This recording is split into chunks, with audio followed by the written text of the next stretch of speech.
Assalamualaikum warahmatullahi wabarakatuh. Perkenalkan saya Ismail Iftihar. Di sini saya akan mempresentasikan hubungan pengguna jalan terhadap kecelakaan lalu lintas.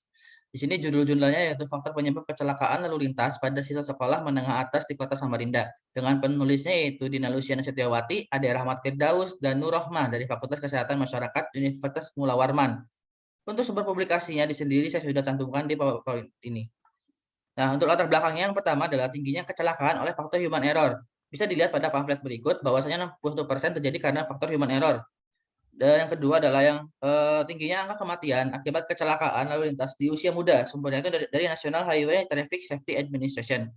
Dan yang ketiga adalah meningkatnya orang meninggal dari tahun 2012 ke tahun 2013 di Kota Samarinda oleh kecelakaan lalu lintas. Sumbernya itu dari News bahwasanya menurut Kepolisian Resort Kota Samarinda mencatat pada tahun 2013 terdapat kecelakaan dengan 83 orang meninggal dunia, sedangkan pada tahun 2012 yang meninggal 67 orang.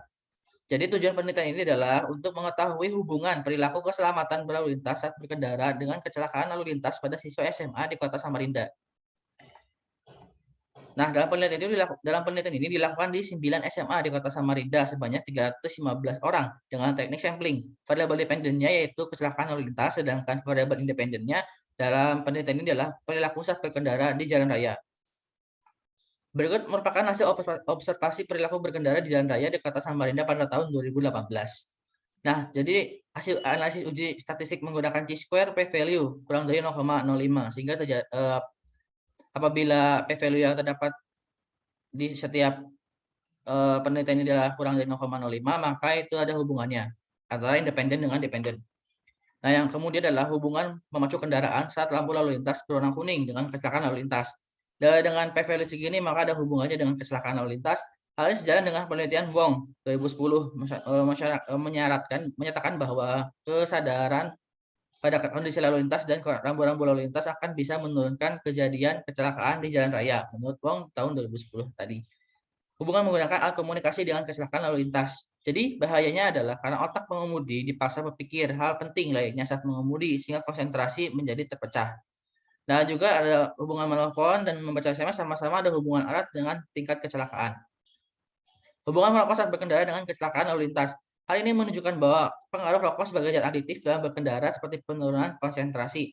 Dan juga dikaitkan dengan P yang segini sehingga ada hubungannya dengan tingkat kecelakaan. Kemudian hubungan melanggar marka jalan dengan kecelakaan lalu lintas. Dengan melanggar marka jalan dapat meningkatkan risiko terjadi kecelakaan seperti tertabrak kendaraan yang melawan arus. Namun di penelitian ini tuh tidak ada hubungannya dengan tingkat kecelakaan, namun tetap harus waspada sebagai pengendara. Kemudian hubungan melanggar rambu lalu lintas dengan kecelakaan lalu lintas. Nah, pelanggaran terhadap rambu lalu lintas berupa pengemudi motor memasuki jalan yang dilarang kendaraan roda 4 atau lebih, ataupun berupa pelanggaran terhadap arah yang diwajibkan. Nah, di penelitian ini tuh tidak ada hubungannya dengan tingkat kecelakaan, tapi sebagai pengendara tetap harus waspada dan patuh terhadap rambu lalu lintas. Nah, berkendara dengan kecepatan lebih dari 60 km/jam pun ternyata tidak ada hubungannya dengan kecelakaan. Namun, penelitiannya tidak sesuai dengan hasil penelitian Prakarsa tahun 2011 yang menemukan bahwa kecelakaan lalu lintas terjadi akibat kecepatan yang lebih tinggi atau lebih dari 60 km/jam. Nah, karena hal ini tuh karena pengendara nantinya akan berkurang dalam segi pengendalian kendaraannya. Kemudian hubungan berkendara lebih dari 2 penumpang dengan kecelakaan lalu lintas. Nah, di sini ada hubungannya dengan tingkat kecelakaan karena menurut Undang-Undang Nomor 22 Tahun 2009 tentang Angkutan Jalan, setiap orang yang mengemudikan sepeda motor tanpa kereta samping dilarang membawa penumpang lebih dari 1 orang. Nah, terus ada juga hubungan mendengarkan musik MP3 sambil berkendara. Di sini tidak ada hubungannya dengan kecelakaan, namun juga sama seperti yang SMS atau telepon tadi, pengendara itu akan fokusnya terbagi. Namun ada beberapa orang yang fokusnya malah, meningkat saat mendengarkan musik, sehingga tidak ada hubungannya dengan kecelakaan. Sehingga yang berkolerasi di sini itu adalah yang di kiri itu melanggar lampu kuning, menelpon, mengirim SMS, merokok, berkendara lebih dari orang, dan yang tidak berkolerasi itu yang di kanan ini.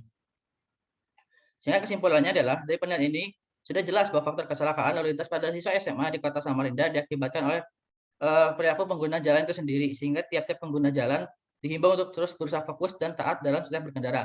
Demikian dari saya. Wassalamualaikum warahmatullahi wabarakatuh.